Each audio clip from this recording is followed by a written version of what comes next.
2019년 5월 30일 헝가리 부다페스트 다뉴브 강에서 한국인 관광객들이 타고 있었던 유람선이 침몰하는 사고가 있었습니다. 35명이 타고 있었던 이 배에서 구조된 사람은 오직 7명. 7명이 사망하고 21명이 실종된 이 사고에 온 유럽이 충격에 빠졌습니다. 부다페스트 현지 날씨가 좋지 않아서 수색 작업을 제대로 못하는 상황에 문재인 정부는 구조대를 소집해서 곧장 부다페스트로 보냈습니다. 그런데 이걸 보고 자유한국당 대변인 민경욱 의원이 페이스북에 글을 하나 올리면서 욕을 뒤지게 먹습니다. 대변인 민경욱 의원은 초선 의원인데도 불구하고 누구보다 빠르게 남들과는 다르게 발언을 하셔서 인기를 얻으셨습니다. 나쁜 쪽으로요. 그래서 오늘은 자유한국당 인천 연수구을 민경욱 의원 리뷰입니다. 오랜만이구만. 민경욱 의원은 KBS 정치부 기자 출신이세요. 언론인이었습니다. 그것도 엄청 잘 나갔어요. KBS 8시 9시 앵커로 뉴스를 진행했었습니다. 그런데 갑자기 2014년 박근혜 정부의 청와대 대변인으로 급 변신합니다. 뉴스 앵커 출신이셔서 그런지 이분은 국가적인 재난이 일어날 때마다 민경욱 의원 본인의 사상과 평소 성향이나 성격이 그대로 드러나는 발언을 서슴없이 하셔서 초선인데도 불구하고 존재감이 쩔어요.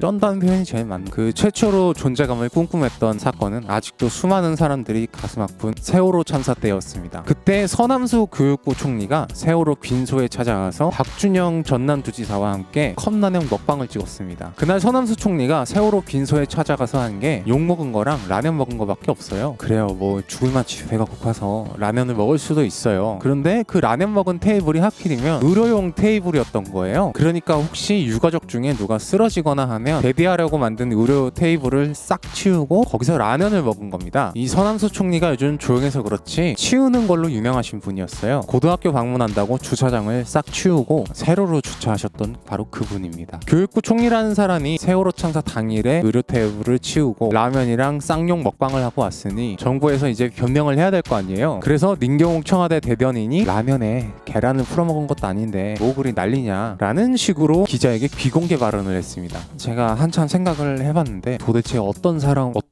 삶을 살아온 분이시길래 이런 말을 할 수 있는지 제 능력으로는 도저히 납득이 안 갑니다. 상상을 해보세요. 거기 진도체육관에 유가족들이 희생자들 걱정에 뭐 끼니도 있고 잠도 못 자고 있는데 거기에 라면 냄새 풀풀 풍기는 게 사람이 할 짓입니까? 라면에 계란을 넣고 말고가 무슨 상관이 있어요. 그런데 민경욱 대변인의 기이한 발언은 그게 시작이었을 뿐입니다. 세월호 참사 청와대 브리핑에서 지구가 멸망할 때까지 지워지지 않을 희대의 브리핑을 합니다. 세월호 참사 청와대 브리핑을 하다 말고 갑자기 난리 났네 하고 해맑게 웃은 거예요. 라면에 계란 풀어 먹은 것도 아닌데 발언도 열받는데 청와대 대변인이라는 사람이 세월호 참사 브리핑 중에 웃겨? 대변인이 똥 싸는 사람이라는 뜻이 아니에요. 청와대 입장을 대신 말해주는 사람이라는 뜻인데 민경욱 대변인이 거기서 웃어버리니까 사람들이 이 세월호 참사를 대하는 청와대의 태도에 대한 이해도가 갑자기 확 올라갑니다. 아, 청와대는 세월호 참사가 웃기구나 하는 전 국민적인 분노가 일어나면서 동시에 민경욱 대변인은 영생을 얻습니다. 그 뒤에 민경욱 대변인이 뭐라 해명을 했는데 세상에는 해명으로 수습할 수 있는 일이 참 많지만 이 해맑은 웃음은 영원히 수습이 안 됩니다. 503 수감자가 탄핵되고 쫓겨나는 그날까지 대변인 역할을 했던 민경욱은 2016년 인천 연수구을 자유한국당 국회의원으로 당선됩니다. 민경욱은 6월 13일 선거 당일 유재석이 사전 투표장에서 파란색 모자를 쓰고 있는 사진을 자신의 페이스북에 올리면서 재석아 북으로 가길 바란다 라는 어떤 약을 하면 이런 말을 할 수 있는가 싶을 정도로 이상한 발언을 하고 황망히 그 글을 지웁니다. 파란색이 민주당 색이니까 민주당은 북한 빨갱이라는 생각에서 이런 발언을 한 것 같은데 정작 민경욱 본인은 투표장에 파란색 정장을 입고 갔습니다. 뭐 유재석 북으로 가라던가 문재인 정부 들어서고 지역 주민에게 가르침을 뱉었다는 논란 정도는 이분에게는 아주 사소한 일이에요. 2019년 강원도 속초 산불로 큰 재난이 일어나자 또 제보로 남 못 주고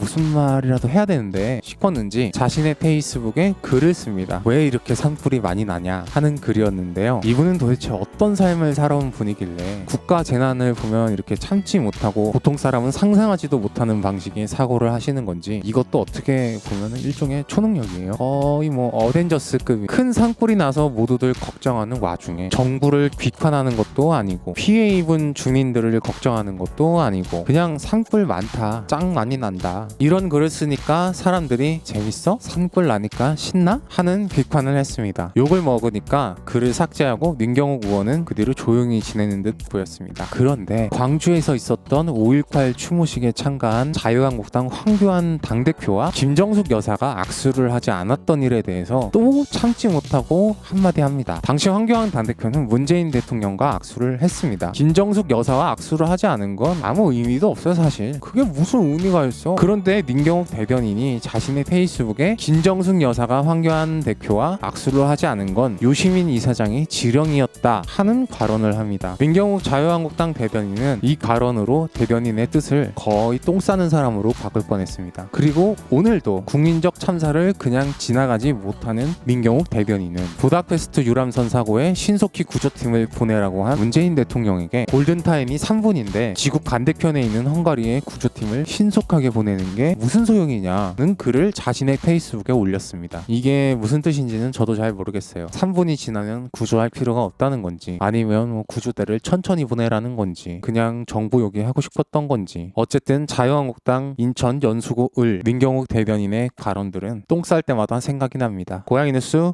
원재은이었습니다. 안녕!